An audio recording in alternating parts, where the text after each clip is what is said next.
মানছি না, মানব না। এই দাবি এক দফা মমতার পদত্যাগ গুলি দিয়ে বিজেপির পেছায় না যায় না, যাবে না। ডিজিটালের ফেসবুক লাইভ আপনারা দেখছেন।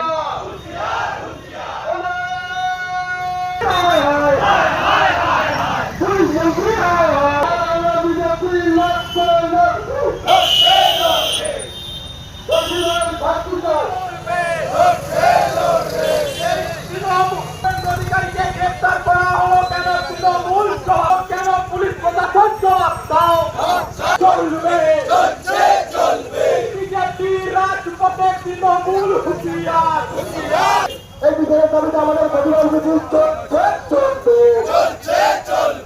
এখন যদি আমাদের প্রতিবাদ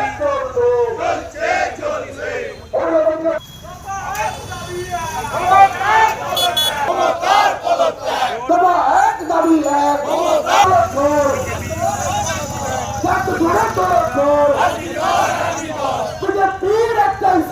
দিন পর্যন্ত আমাদের নির্ভয়া আরজিকর কাণ্ডের সেই মেয়েটি যাকে এইভাবে হত্যা করা হয়েছে তার দোষীদেরকে, প্রকৃত দোষী যারা যারা আছে তাদের প্রত্যেককে শাস্তি দেওয়া হচ্ছে, ফাঁসি দেওয়া হচ্ছে। ততদিন পর্যন্ত আমরা পশ্চিমবাংলার ভারতীয় জনতা পার্টি এবং সাধারণ মানুষ এইভাবেই গণ আন্দোলনের রাস্তায়। একটা জিনিস হচ্ছে এই রাজ্য সরকার এবং আমাদের অত্যন্ত দুঃখের বিষয়, একজন মহিলা মুখ্যমন্ত্রী হয়ে যেভাবে তিনি এই ঘটনাকে আড়াল করবার চেষ্টা করছে এবং গতকাল যেভাবে কপিল সিব্বালকে দিয়ে কোটি কোটি টাকা রাজ্য সরকারের, আপনার আমার ট্যাক্সের টাকা খরচা করে সুপ্রিম কোর্টে এই দোষীদেরকে আড়াল করবার জন্য উনি লড়াই করছেন, এটা বাংলার লজ্জা, এটা পশ্চিমবাংলার প্রতিটা মা বোনের লজ্জা। যারা গত 21-এর নির্বাচনে বাংলার গর্ব মেয়ে মমতা বলে যারা সমস্ত মেয়েরা ভোট দিয়েছিল মমতা বন্দ্যোপাধ্যায়কে, তারা সকলে মিলে আজকে রাজপথে নেমে বলছে বাংলার লজ্জা মমতা, ছি মমতা, ছি মমতা, ছি মমতা। বড় কথা আপনাদের বলি যে স্বাস্থ্য ভবনটা 3টে দপ্তর মুখ্যমন্ত্রী মমতা বন্দ্যোপাধ্যায়। আজকে মুখ্যমন্ত্রী মমতা বন্দ্যোপাধ্যায় রাজপথে নেমে তিনিও ফাঁসির দাবিতে আন্দোলন করছেন। আর আমরা যখন সাধারণ মানুষের দাবিকে সামনে নিয়ে আমরা একই দাবিতে স্বাস্থ্য ভবনে আন্দোলন করতে যাচ্ছি, তখন এই পুলিশ, এই মমতা বন্দ্যোপাধ্যায়ের পুলিশ আমাদের লাঠি দিয়ে আমাদেরকে গ্রেপ্তার করে আমাদের কণ্ঠ রোধ করছে।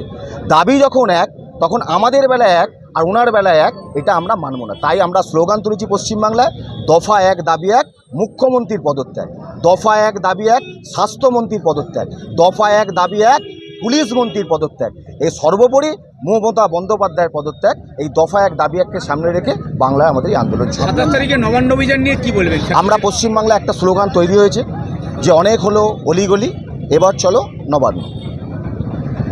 অনেক অলিগলি অনেক হলো, 27 তারিখ নবান্ন চলো। এই স্লোগানকে সামনে রেখে আমরা 27 তারিখ বাংলার আপামর জনসাধারণ, আবাল বৃদ্ধ বনিতা 8 থেকে 80 আমরা সবাই নবান্ন যাব এবং গণতান্ত্রিক অধিকারকে রক্ষা করার জন্য এবং ওই দোষীদের শাস্তির দাবিতে এবং মুখ্যমন্ত্রীর পদত্যাগের দাবিতে আমাদের সেই গণ আন্দোলন নবান্নতে চলবে। এবং 14 তলা থেকে যতক্ষণ না আমরা মুখ্যমন্ত্রীকে নামাচ্ছি ততক্ষণ বাংলায় আমরা কেউ ঘরে বসে থাকবো না। এইভাবে প্রতিদিন বাংলার অলিতে গলিতে রাজপথে আমরা ভারতীয় জনতা পার্টি আমরা এইভাবে আন্দোলন কর্মসূচি 100%। আমরা একজন নাগরিক হিসেবে আমরা পশ্চিমবাংলায় একজন ছাত্রী খুনের প্রতিবাদে, আমরা বাংলার মা বোনের সম্মানকে রক্ষার দাবিতে আমরা প্রত্যেকটা নাগরিক আমরা সকলে মিলে আমরা এই কর্মসূচিতে অংশগ্রহণ করব। আমার নাম অনুপম ঘোষ, সম্পাদক শ্রীরাম প্রসাদ। অবস্থা যেরকম সারা বাংলাতে দেখছে, আজকে আমাদের রাজ্য সরকার যেভাবে একটা নারীকে নিয়ে অত্যাচার জুলুম করছে। আজকে আমার বোনকে যদি এভাবে 10 লাখ টাকা কোনো মেয়ে নারী বিক্রি হতে পারে, 10 লাখ টাকাকে মেয়ের জিন্দিগি কিনতে চাইছে, কিভাবে হয়? আমি ওনাকে প্রশ্ন করি, পশ্চিমবাংলার যিনি মুখ্যমন্ত্রী হয়েছে উনি ওনার বৌমাকে 10 লাখ টাকা বিক্রি করতে পারেন? অনেক এখানে পয়সাওয়ালা লোক আছে, 10 লাখ টাকা যেহেতু নিয়ে নারী করতে পারে। একটা এমনই ব্যবহার করছেন মমতা ব্যানার্জি যে তিনি মহিলা শর্তে হয়ে একটা মহিলার ধ্বংস হয়ে যাচ্ছে, কোনো একটা স্টেপ নিচ্ছেন না। পুলিশগুলোকে পুরো কিনে নিয়েছেন। যেভাবে আজকে হচ্ছে হত্যা এতদিন হয়ে গেল, আছে 10 দিন 12 দিন হয়ে গেল, কোনো একটা স্টেপ নিয়েছে উনি মুখ্যমন্ত্রী। আমি চাই অবিলম্বে ওনাকে ইস্তফা দেওয়া দরকার, নাহলে এই যেভাবে করছে এই জিনিসটা বাংলাদেশের মধ্যে পরিবর্তন হবে। কারণ আজকে একটা নারী মানে এই নারী থেকে পুরো একটা পরিবারটা বড় হয়। একটা মেয়ের পেছনে মা হয়, মায়ের পেছনে বাচ্চা হয়, বাচ্চার পরে একটা পরিবার বাড়তে থাকে। সেই নারীকে যে ধ্বংস করাচ্ছে। আমরা একটা নারীর পেটে কিন্তু মানুষ হয়েছি, আপনিও হয়েছেন। মমতা জানেন না উনি কার পেটে হয়েছেন, উনি একটা নারী পেটে হয়েছেন। ওনাকে কিন্তু নারীর পক্ষে কথা বলা উচিত। উনি নারীর পক্ষে না কথা বলে উনি যে দোষী তার হয়ে কথা বলছেন। কিভাবে চলে? কাকে বাঁচাবার চেষ্টা হচ্ছে?